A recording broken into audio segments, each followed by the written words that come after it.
G'day mate and welcome to Capital Industry with me, JD. Today I want to cover nuclear reactors. Now I have covered nuclear reactors previously, but the devs keep tweaking things with each update. They've promised me that they're finished tweaking things, they're happy with how things are, so consider this your definitive guide to all things nuclear. Today I want to cover 3 different types of reactors: the normal reactor, the MOX reactor, and the fast-breeding reactor, and I want to cover everything from power generation all the way down to meltdown status. But before I get into the video, before I fill your head with a bunch of knowledge, I'd just like to ask a small favor if I could, and that is, can I borrow a like? I just like to borrow a like. I like to borrow a like early in the video. If you're not happy with the video, you didn't learn anything along the way, I promise you, you can have your like back. So, before we get into actually a running nuclear reactor, let's talk about some stationary reactors. First thing I want to do is I want to click on the reactor and I want to talk through the ins and the outs. We have 2 water pipes here. You can plug in the water into either of these 2 pipes, and out the back we have 2 high pressure steams. This is where your steam is going to come out to run your power generation.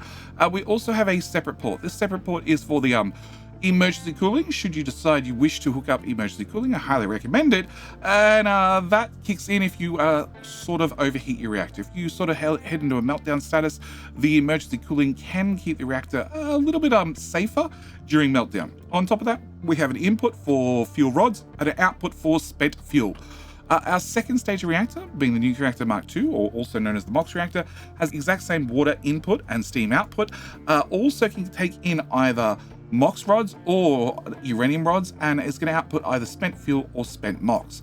Our third type of reactor is the fast breeding reactor. It's a little bit different. The port's the same when it comes to steam, except rather than putting out normal high pressure steam, we output super steam. Super steam has a lot more grunt in it, which means we can make a lot more power with the fast breeding reactor. The biggest thing you're going to notice is the ports here are not, belt ports, they're liquid ports. So the fast breeding reactor only runs on liquids, also means the trucks can't service it to drop off fuel. As you can see, the trucks have dropped off fuel for these guys. Another thing I do want to mention is, we have, in the case of the first reactor, 3 power levels. So we can go to power level 100%, which will give us 96 steam, power level 2, 192 steam, power level 3, 288 steam. Each power level is going to require half a uranium rod per minute. And on top of that, we have a green line and a red line. Green line is safe, red line is overheat status. You want to avoid the red line as much as possible. The MOX reactor actually has 4 power levels. So again, it's half a fuel rod per level, but it can actually output 384 steam. So it's got a little bit more grunt behind it. So with that out of the way, let's go talk about our actual running reactor. So this guy's up and running. As you can see, we're pumping in 288 water per minute. We're using 1.5 uranium rods and outputting 288 steam per minute. Because the way this reactor is set up, we're outputting all the steam into all the turbines, and the turbines are obviously creating power. We have 2 turbines on the first run, which are 2 generators on the first run, which is going to give us 30 megawatts, another 2, which is going to give us another 30 megawatts, being 60, another 2, which is going to give us another 30, being 90 megawatts total. So a single reactor can produce 90 megawatts. If we upgrade it to one more level, we can go up to 120 megawatts worth of power.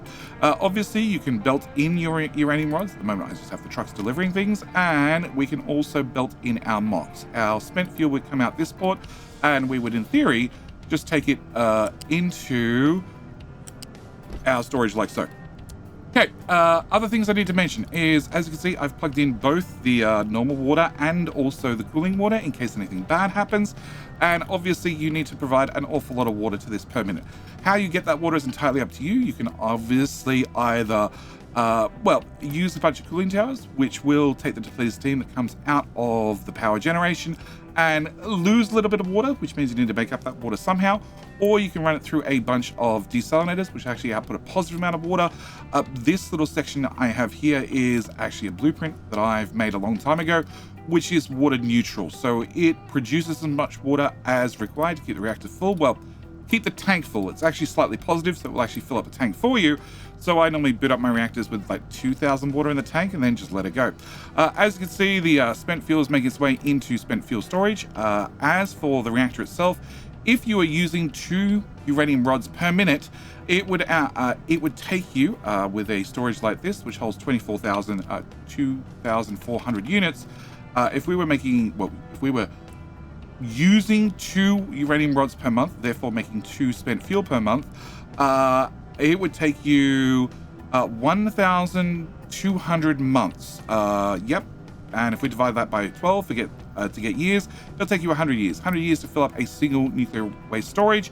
which is a little while, which is a good thing because when you get to the second stage reactor, the MOX reactor, you can actually use the spent fuel to create the fuel for the next type of reactor. So this is our first reactor. Now, obviously, our first reactor, I'd like to upgrade to the next reactor, but I can't until it's powered down. So we're going to drag that to there straight away, and I'm going to pause the game because you can see I have overheated the reactor.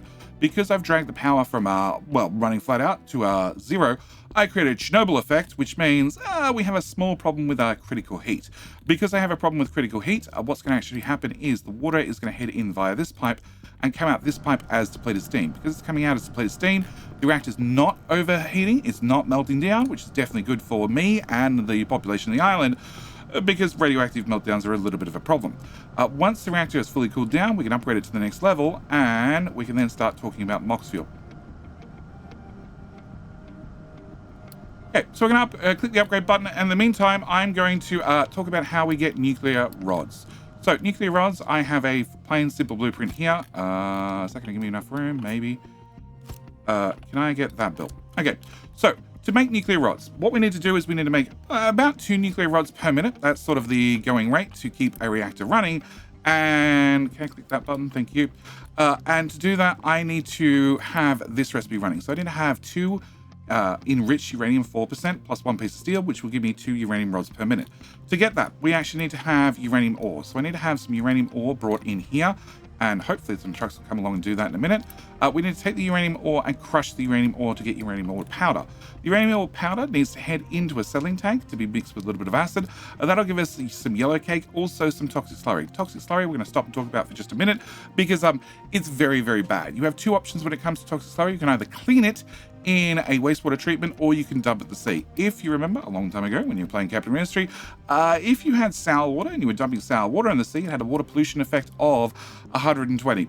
This has a water pollution effect of 150. You really, really, really do not want to dump this in the sea. You really want to clean this, hence we have a wastewater treatment plant here that we're going to talk about in a minute. But our yellow cake comes out and it runs into a couple of enrichment plants. The yellow cake gets mixed with some hydrogen fluoride, which is very good to brush your teeth with, and that'll give you some enriched uranium, 4%, plus a little bit of depleted uranium. Depleted uranium we have nothing to do with right now, so it's just going to head into storage.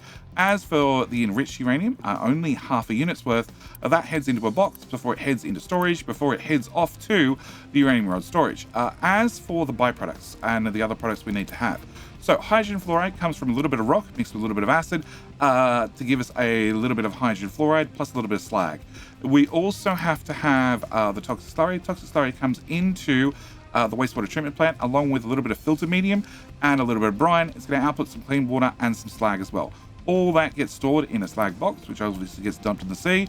On top of that, we make acid right here locally. We need just a little bit of sulfur plus a little bit of water.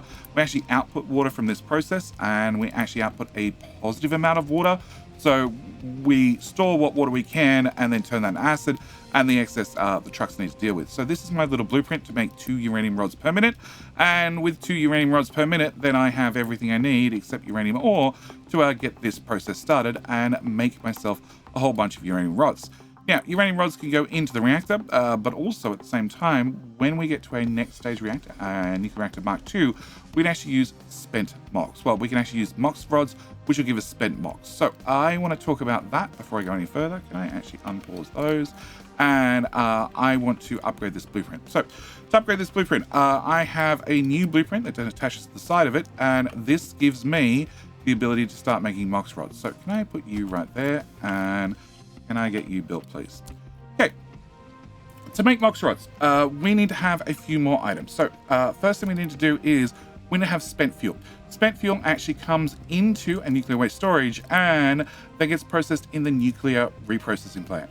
If we bring in 8 spent fuel, plus a little bit of acid, plus a little bit of molten glass, that'll give us some reprocessed uranium, plus it'll give us a piece of plutonium and 2 fission products. The molten glass is just made right here from broken glass, which is bring in some broken glass, add a little bit of coal to it, and that'll give us my molten glass. The acid's already made on site, so that makes life nice and easy.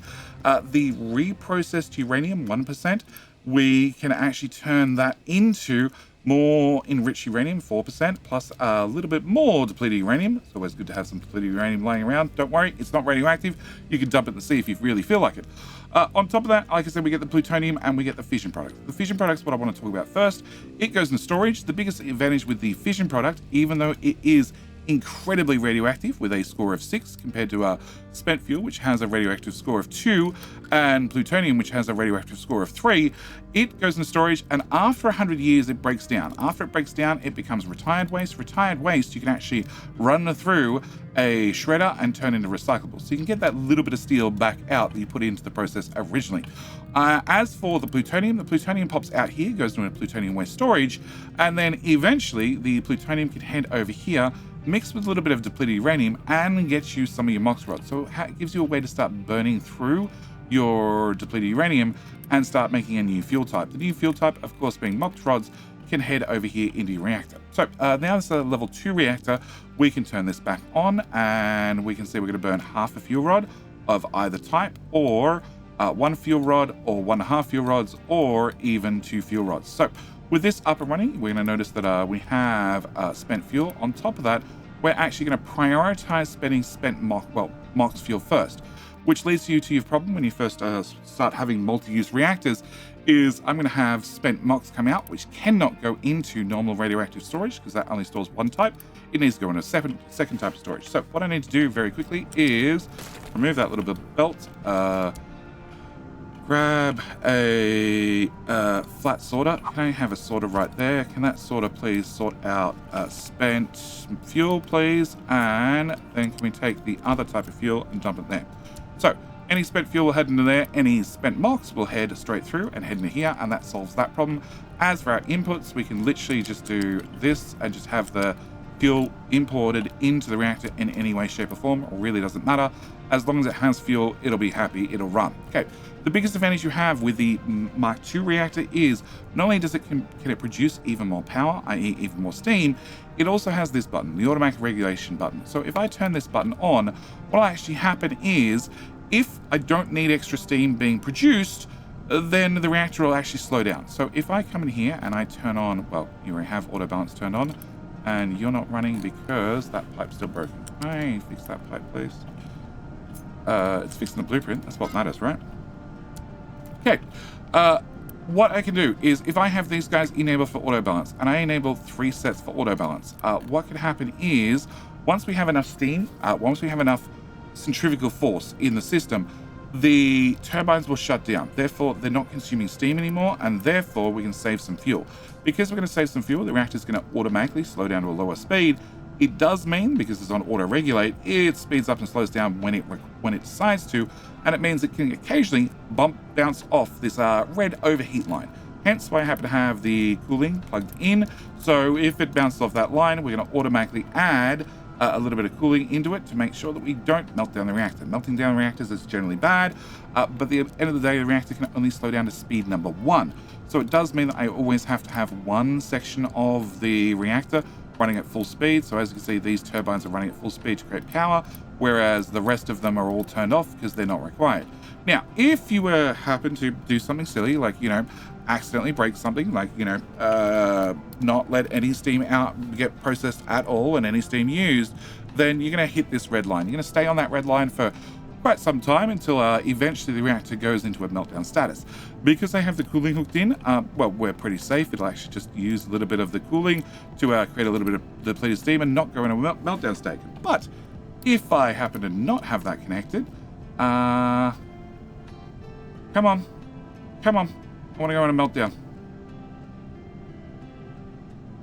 Empty what's in storage. Yeah, any second now. Okay, then the heat level will go a little bit higher. Can I do that? It's going down. It's meant to go up. Oh, other one's turned on. Okay, can I turn off that and that? Cool. Now you can output anything. Cool. So when the reactor goes into a meltdown status, we have a couple of things happen. First off, it goes into a complete overheat. Second thing is, you're going to start taking damage on the reactor itself. The maintenance goes down significantly. Also, you'll notice as the game runs, that a bunch of fuel will just get kicked out of the system. Basically, what's happened is all the fuel is ruined and it all needs to be thrown out, and that is a little bit expensive. On top of that, another thing might happen, or will happen, and that is, okay, click on this. We're going to have a radiation. Radiation covers the whole island. It is very, very bad. And people suddenly leave the island. Don't question how they leave. It's perfectly fine. What you can do is, even when you're in a meltdown status, is if you hook in the emergency cooling, you can see I'm running the emergency cooling right now, and it'll actually bring the reactor temperature down faster, which will save you overall the amount of radiation you have on the island, and hopefully let these citizens move back a whole lot faster. As you can see, the reactor is cooling down, and once it's cooled all the way down, we can even turn it back on. Can I drag that up to there? And you should kick back into action as soon as you've come all the way down in temperature. Hello? Probably helps if I unpause that one, and that one. Yep, okay. So after reactors finish this meltdown, it can then be turned back on automatically. You can see it's still damaged. You can quick repair it, or you can just let the maintenance slowly repair it over time. It depends on how bad your reactor meltdown was, on whether you want to repair it instantly or whether you want to leave it as is. If I turn back on auto balance, you'll run fine. And this is how I set up my reactors. I normally make sure I get to a level 2 reactor, being the MOX reactor. I also normally make sure I have a certain number of reactors that are just burning normal fuel, with the occasional 1 or 2 burning the MOX fuel. But that is how we get a MOX reactor up and running. Of course, if you want to run a MOX reactor flat out, you need to make 1 plutonium every minute, which means you need to have 8 spent fuel every minute, which means you need to have 4 normal reactors running 2 uranium rods per minute. And the good news is it's as simple as adding a little bit more uranium and go. So if you have a slightly larger nuclear setup, so you're going to be running not just enough to make 1 reactor's worth of fuel, but enough to run 8 reactors worth of fuel, you can get in 8 spent fuel every minute. 8 spent fuel every minute will actually give you just a little bit of reprocessed uranium. That little bit extra will allow you to run another reactor at speed 1.5, but also it's going to give you plutonium. Plutonium you can then use to run your MOX reactor flat out. And this setup here requires 72 uranium multiplied by 4, so 72 multiplied by 4, 288 uranium per minute, which does sound like an awful lot, unless, as it is with capital industry currently, you can actually mine uranium on a lot of the islands, so getting 288 uranium per minute is actually not that hard. All right, so that is our first 2 reactors. They're both been explained. Next off, I really want to talk about the big reactor out there, the fast breeding reactor. So fast breeding reactor, like I said, is a little bit more complicated, has a little bit more stuff to go with it. And to do that, I need to have some workers. So can I pause all of that? Did I pause trucks? Yeah, I did pause trucks. A lot of trucks. They're everywhere. Okay, that should do us. All right. So, fast breeding reactor. Fast breeding reactor is a little bit different because we didn't have liquid in pipes, and trucks can't service it. So it means that you need to have your reactors sort of set up in one set area because they're all going to end up chained together. Now, let's talk about how you get a fast breeding reactor up and running. So first off, you need to have core fuel. Core fuel comes from a couple of different sources. The easiest way to get it is actually have some of your plutonium mixed with a little bit of salt will get you a little bit of core fuel. On top of that, optionally, you can have blanket fuel. Blanket fuel is part of the fast breeding reactor setup. It is a way to get out blanket fuel enriched, and the enriched blanket fuel you can do multiple things with. You can use it to make more plutonium, you can use it to make more core fuel, you can even use it to make enriched uranium 20%. These 2 items are needed for space activities, which is a whole separate video that we're going to cover sometime in the future. Also, you can use it to make more blanket fuel. First thing we need to do is we need to get a whole bunch of core fuel to get a reactor up and running. So I have a little blueprint. If we go into fast breeding reactor and we say seed up. Can I have that, please? Can I put you here? So this is the seeding section, and what it does is it creates an awful lot of core fuel and also an awful lot of blanket fuel to get things started. How it does that is it imports plutonium and then imports some salt, makes some core fuel and puts it in a pipe. Why am I putting it in a pipe? Well, at the end of the day, if I try to put it in a fluid storage, if we have a look in here, you'll see there is nothing listed for core fuel or blanket fuel or spent core fuel or enriched blanket fuel. There is no way to store these liquids inside a tank, so the only way to store them is in a long, skinny tank, aka a pipe. The second machine here takes in some yellow cake, which we had from our previous nuclear excursions, and will also make us some blanket fuel. And we can just store both of those in those pipes. These pipes have been set up to be the correct length to make sure that you have enough fuel to turn on your first reactor. The biggest problem you're going to have is transporting these things. Like I said, you can't really transport them terribly easily. They have to be piped from A to B. There is an exception to that rule, and that is, of course, well, trains. Trains can, for some reason, have core fuel and blanket fuel transported in them. So can I have my little choo-choo, which has been sitting around a little breeding area that has bred a whole lot of core fuel and also blanket fuel, and can I have you come on to our next station? All right, so what I need to do is I need to get this reactor up and running. To get this reactor up and running, I need to have at least 80 units of fuel to operate it, and that means I need to have my core fuel pipe, which is the bottom one. Can I just grab a temporary pipe and run it off here and into there, please? Cool.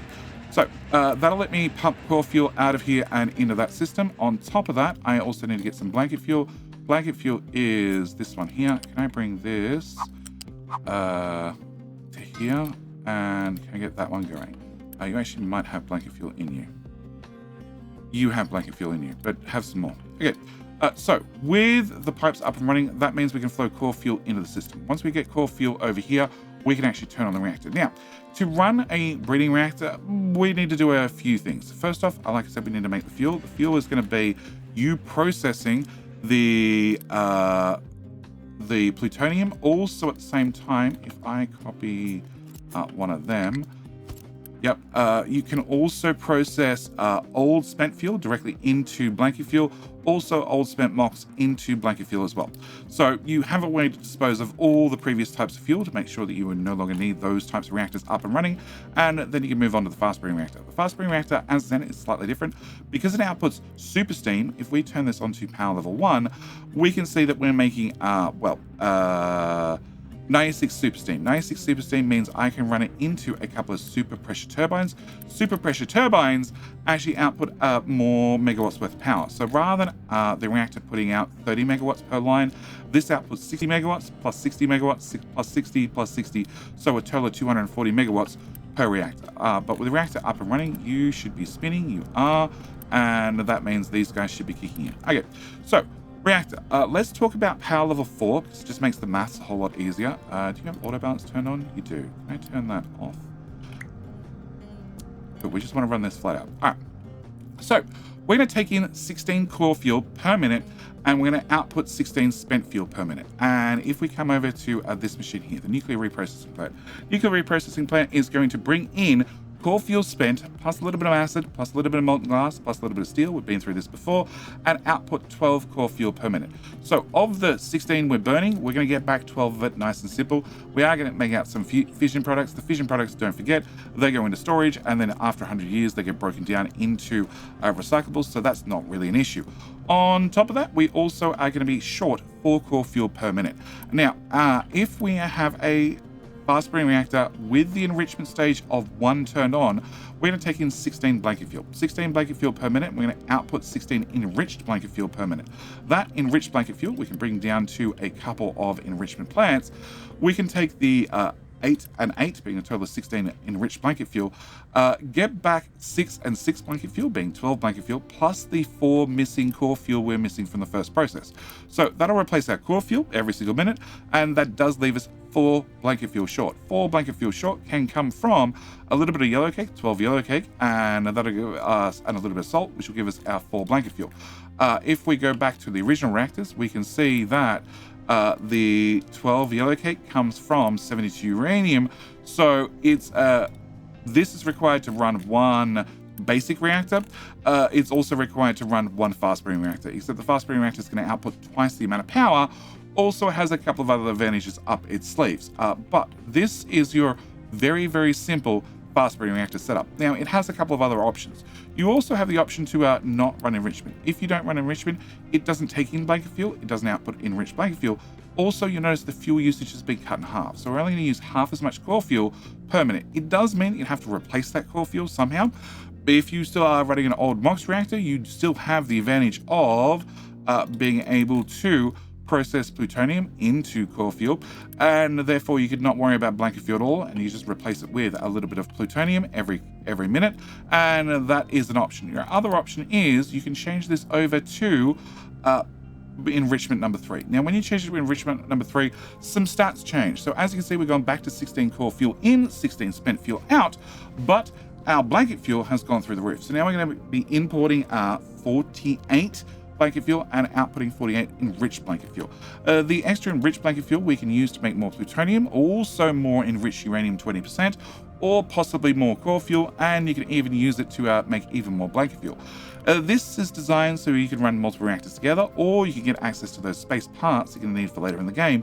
One thing I should note is we're only going to output at 96 super steam rather than the original 384 super steam. So it is definitely has the advantage of you get more enrichment and enriched blanket fuel out, but you do have the catch of you don't output as much steam. Now, that is one simple fast breeding reactor. The idea from the fast breeding reactors, especially in the late game, is you're going to need multiple reactors chained together to really up your power status. And this is what I want to talk about over here. Over here, I have a fast breeding reactor that is set in enrichment level 3, and this one I need to have some core fuel dumped to the system. With some core fuel dumped to the system, let's just pause that pipe for the moment, and let's talk about our breeding reactor. So our breeding reactor, now it's been seeded, it has 160 core fuel in it. We can now turn this on, and I really recommend that you put in a full load of fuel to start off your reactors, mainly because each one of these pipes holds a certain amount of fluids in them, and fluids are going to sit in those pipes. They're going to need to be transported in those pipes, and therefore you're going to find that you very slowly lose a little bit of fuel when you first turn on any sort of fast breeding reactor. So like I said, really recommend you put in a little bit of extra fuel just to get things up and running. But with a breeding reactor set up, we can see that we're going to be using 16 core fuel, and we're going to be outputting 16 core fuel spent, much like the other reactor that we looked at previously. The biggest difference with this one is we're only going to produce a 96 super steam. You might ask, Jetty, why would I want to produce so little power for all the extra effort? And the answer is the extra advantage you get from the blanket fuel once it's been enriched. So we already know that we're going to need to have a single nuclear reprocessing plant to then reprocess the spent fuel back into core fuel, but we're going to be 4 core fuel short. So we have a couple of enrichment plants that can take over and start producing more core fuel. That will keep the system up and running, but on top of that, with that enriched blanket fuel, you can take it down, you can do a few other things with it. As you can see, it's flowing down this pipe, and it's actually taking a little bit of blanket fuel that's been enriched, reprocessing all the depleted uranium you've been storing up for quite some time, and a little bit of salt to produce more blanket fuel. And these guys will then populate the system with some more blanket fuel, saving you yellow cake. So it means you don't need to burn as much uranium to then fill up the system with more blanket fuel. And like I said, you get to process a whole lot of depleted uranium. And once that system is full and ready to go and has been filled with enough depleted uranium, we need to obviously turn on the ability to replace some of the core fuel before this thing runs out. We're not going to run out anytime soon. But on top of that, we can then take the total of 48 enriched blanket fuel, and then we can process it. As I said, we have, 4 of these guys, which are going to use a total of 8 enriched blanket fuel out of our 48. Now, we are going to get back a whole lot of bonus blanket fuel from this process, and this is going to give us, it's going to process 8, and it's going to give us 16. Yep, so we need to replace 12 out of the 48 that we're going to consume. No, we're going to consume, we're going to lose 8, and then we're going to get 16. Yep. So we actually end up with more blanket fuel in the system than we had previously. We are going to also lose some in the enrichment plants. Each pair of enrichment plants are going to lose a total of 4 blanket fuel, which means I'm still going to end up with 52 blanket fuel in the system when I'm only consuming 48. So it means I'm going to end up with a positive loop. This is the biggest thing with the fast breeding reactor. You end up with a positive loop with your only expense being a little bit of salt and a little bit of depleted uranium. As that positive loop continues, you end up with more and more enriched uranium, which is going to breed even more core fuel. This is why this particular blueprint is set up with such a long buffer for the core fuel, because of course we have a balancer down here which is going to prioritize bringing in the brand new core fuel that we've taken from our spent uranium and turned back into fresh core fuel. On top of that, these plants and these machines can fill up with brand new core fuel you can use to seed another reactor. If you leave this process running for long enough, and we're just going to simulate that by unpausing a pipe or two and dumping the next reactor full of fuel, we can then have enough core fuel in the system that I can power up another reactor. And you are flowing, and you're flowing as well, which means you should have enough soon that I can turn you on. Now, the biggest thing is when you can turn on another reactor and we max you out, you're actually going around with enrichment mode off. So you can only need 8 core fuel in to produce 8 spent fuel. It does mean I'm going to need another nuclear reprocessing plant. In saying this reprocessing plant only needs to run at half speed because we only have, a total of 8 core fuel being used per minute. Also means that I'm going to lose another enrichment plant, which means my positive 4 blanket fuel per minute is now brought down to positive 2 blanket fuel per minute. So even with this system just running on depleted uranium, I'm still at a positive situation where I can make extra blanket fuel, which you can never have too much blanket fuel in the system. It just means that one of these guys will turn off, which means you can have extra enriched uranium, which you can use to make more core fuel. Also means that, again, if you leave the system running long enough, you can then power up yet another reactor. Can we get the fuel flowing, please? Each one of these has a priority to make sure we fill up the next reactor. And can I also do that one and that one?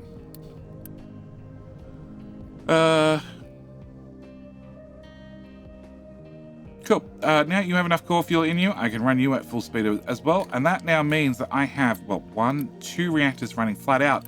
Plus I have my original breeding reactor running it flat out. Also means that now this nuclear reprocessing plant now needs to process 16, being this 8 plus this 8. And that now means I have 4 of these machines running flat out, producing new core fuel to replace what we're losing. And it means that I am going from 52 positive down to another -2 because I'm losing another one of these machines, which means I'm still technically just a little bit positive on the amount of blanket fuel I'm producing. And then if we take this example one step further, where I turn on this reactor and this reactor, we're going to need to have yet another nuclear processing plant, and that means another one of these guys another 2 of these guys are running, which means I'm going to lose the last total of 4. Total of 2, 4. Yeah, one of the other ones I boo-booed number. But I'm going to lose the last of my bonus blanket fuel that's been enriched, and now I have a system that is going to be running on, no longer on depleted uranium, because obviously, we've run out of depleted uranium hopefully by this stage. So we're going to turn off all of those guys, and then we're going to just have to produce brand new blanket fuel to put back into the system. This particular process is going to use 48 enriched blanket fuel out. We're going to process that in 6 of these machines, divided by 6, please. Each one using 8, and then actually divided by 8 because each machine uses 8 each. And then we're going to get back 6 from each one of them, which means I have a total of 36 blanket fuel I'm reclaiming from this process, which means I need to replace 12. Each one of these is going to produce 4 each, which is a total of 12, and that gives me enough blanket fuel to replace what I'm losing, and I'm now running 4 reactors off the equivalent of 3 lots of yellow cake, being, if we remember back to our original reactor over here. Our original reactor took in 72 uranium to make 6 plus 6 yellow cake, which means one reactor for 12 yellow cake I need 72 uranium. So in this particular setup with a whole bunch of fast breeding reactors, I actually have 4 reactors running plus a little one that's producing not a lot of power but a little bit of power, and that's running off the equivalent of 3 reactors worth of fuel. On top of that, we should have hopefully stored up enough excess core fuel that if you wanted to seed more reactors you could, or you could always take some new plutonium, run it through a seeding system, and then produce more core fuel to start up another reactor bank. Now, you might ask, Jetty, how do I get more brand new plutonium if I've gone and killed off all my other reactors? And the answer is from this particular setup. So if I take 2 of these reactors and I pin them, I actually have all these turbines turn on auto balance, which is very, very common. You make sure you turn on auto balance, make sure you have some flywheels on there to capture the excess energy you're not using. And as you can see, both these reactors are pinging off the red line because they have nowhere to send that excess steam. They're just using a little bit of the emergency cooling to make sure they don't melt down. But if I turn on automatic power regulation on one of the 2 reactors, you can see they both say they're going to use 8 core fuel, but you notice the bar on the left is going to slow down. It's going to slow down to run at 1/4 the speed of the bar on the right, because in the end of the day, this is not actually using 8 core fuel. Well, it's using 8 core fuel, but it's using it at 1/4 the speed, i.e. it's actually only using 2 core fuel. Because we're using less fuel in, it means that once this system's been fully buffered, once we have filled up this buffer pipe with excess core fuel, it means you have excess enriched core fuel that doesn't need to be processed in these systems and can actually come down to this balancer. This balancer is then going to send it out here, and we can then produce with the excess enriched blanket fuel that we have.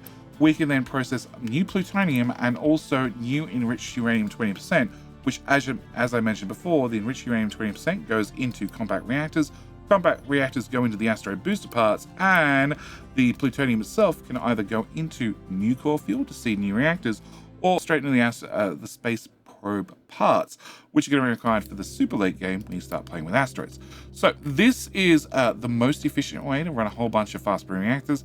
Obviously, if you're not using the power, but you can then still produce the main ingredients, then you can produce an awful lot of excess enriched blanket fuel to then process into space parts, or you can just process it into new plutonium to then seed more reactors to produce even more reactors in the future. Now, quick going over the simple maths. So we have one lot of 72 uranium. One lot of 72 uranium produce enough power or enough fuel rods to run one single reactor, one single Mark II reactor running on the uranium rods, and this setup produces 120 megawatts worth of power.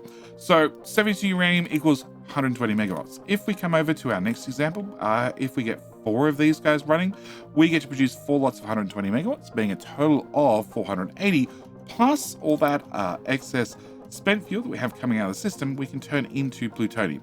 Also, we get a little bit of reprocessed uranium, which I can run technically an extra reactor running at 1.5 speed, so at that level, which is going to produce even more power, but I haven't calculated that in there. But what I have calculated is with that piece of plutonium, we can take that piece of plutonium, we can make a MOX rod, and then I can run another MOX reactor, also producing 120 megawatts. So this system here is going to give you a total of 600 megawatts worth of power for, 4 lots of the uranium, 4 times as much uranium in for 5 times the amount of power. If we go to the next step, where we still have 4 times the amount of uranium in compared to our original, producing the same amount of fuel we were producing previously, but we're going to take the spent fuel, turn it to plutonium as we were before, but then take the plutonium and turn that into a piece of core, 4 pieces of core fuel. We can run 2 reactors with breeding turned off, which both have a loss, if we remember from our nuclear reprocessing. Can I just bring you over here? Both are going to consume 16 core fuel. They're going to have a loss of a total of 4 core fuel. I can make 4 core fuel from a little bit of salt, a little bit of plutonium, and then run this system indefinitely. The difference is over here, I'm still going to make 480 megawatts worth of power, but each one of these is going to do 240 megawatts each. So this means this particular setup here, I go up to 960 megawatts. So I have almost double the amount of power I had to here, but I've 8x the amount of power I had here. This is why the fast burning reactor is so powerful. Final setup is where you set up a system that I just showed, where I actually gone down to 3 lots of uranium. This one is going to be in breeding mode, so it's going to produce not a lot of steam, but these guys are all in power mode, where they're going to produce 240, 480, 960 megawatts worth of power, plus this guy's also going to do another 60 megawatts worth of power. So this means this is 1 gigawatt worth of power for 3 times the amount of uranium in. Sure, you do have to reprocess all of the blanket fuel enriched back into not new core fuel, but this means that I'm actually now only using, I'm using less uranium than I was here for considerably more power. Yeah, well, a little bit more power, but, well, 3/4 the amount of uranium in. So this is the most efficient way to run a fast breeding reactor setup, or just power in general. And with all that said and done, I think that's where we're going to leave this particular video. If you're interested in any of the blueprints you've seen me use here, they are all available on my Patreon page. Also, at the same time, I did ask earlier in the video if I could borrow a like. If you learned something along the way, you found the video helpful, then 2 things. One, could I keep that like that I asked whether I could borrow? Also, down in the description, you'll find a link to the playlist for more Captain Mystery tutorials.